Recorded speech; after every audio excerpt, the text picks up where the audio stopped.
everyone, and welcome to my channel, Budgeting for Future. Today we are doing a Tuesday transfer video where I go through and show you all the little money moves that our family has made this week in order to pay down debt and also increase wealth. So if you're interested in that as well, go ahead and stay tuned. Now, this video was inspired by Penny's Not Perfection here on YouTube. I'm obsessed with her channel, and she just recently had another addition to the family, so I will be linking her channel down below, and if you're interested in checking her out, definitely do so if you haven't yet, but I'm sure you have. She's really great. This week we are closing out one of our budgets because we do budget by paycheck every 2 weeks, and we'll be also detailing out the money moves related to our newest paycheck that we just got. To close out our budget for the past 2 weeks, we did have $47.22 left over. It was overall kind of a weird last 2 weeks. In the middle of the first week, we were told that our daughter's daycare would be shut down for a week, but we also wouldn't have to pay for that week. So we thought we would be saving about $180, but holy moly, is it so stressful to have a little one at home while you're working full-time and your partner is working full-time. So we did the best we could. We got help from some family members, so that was super appreciated, but it did mean that we ended up spending more money on eating out a little bit more and just trying to keep us afloat mentally. So we were supposed to save probably closer to $180, but we're only able to save $47.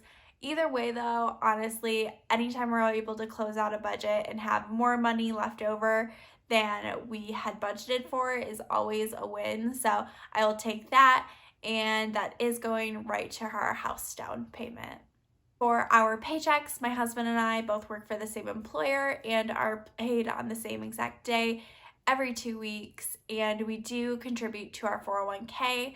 We personally put in 5% and our company matches us 4%. That does equal out to just a little over $346 that we put into our 401ks in the past week.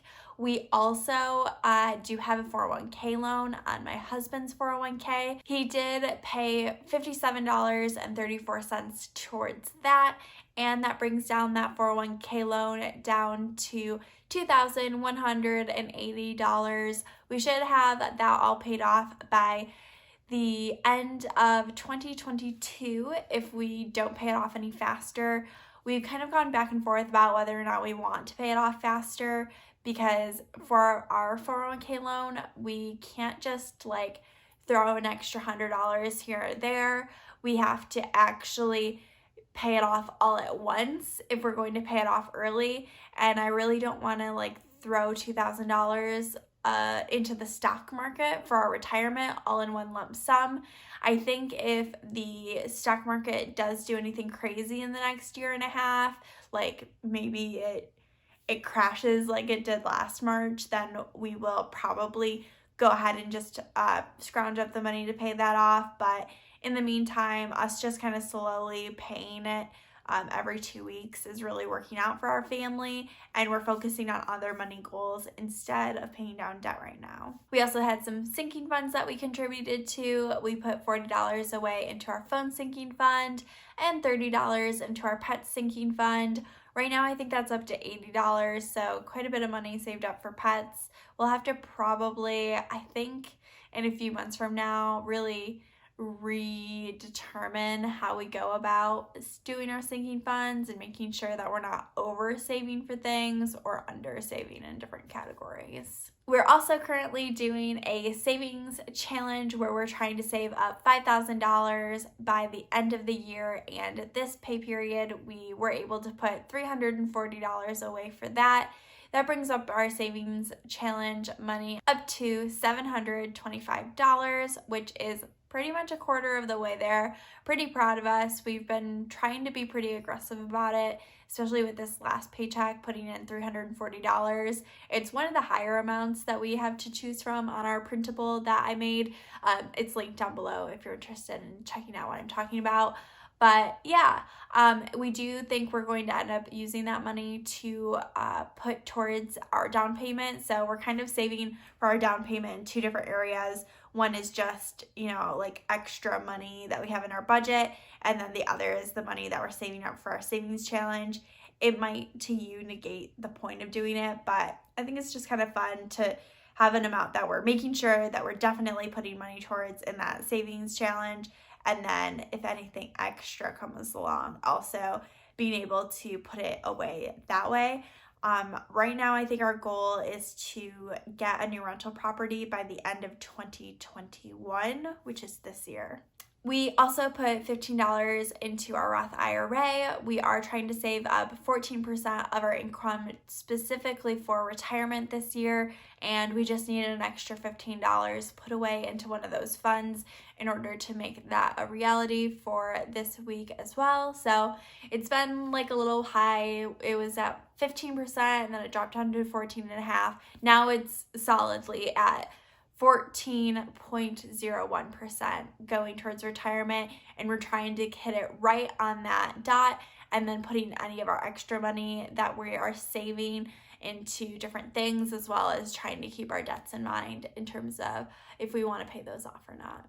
And then $30 went into our Christmas sinking fund. We're hoping to have $500 saved up for the Christmas season, either to invest in some new appliances on Black Friday or to actually buy people gifts, kind of whatever works for us. We typically will also use our fund money that we have in our individual spending envelopes in order to pay for gifts for people. So we'll see how that goes exactly, but right now I think we have over $200 saved up, so well on our way there, and I'm sure we will be needing to invest in something when it comes to appliances, because our house is about 10 years old and everything in it is 10 years old.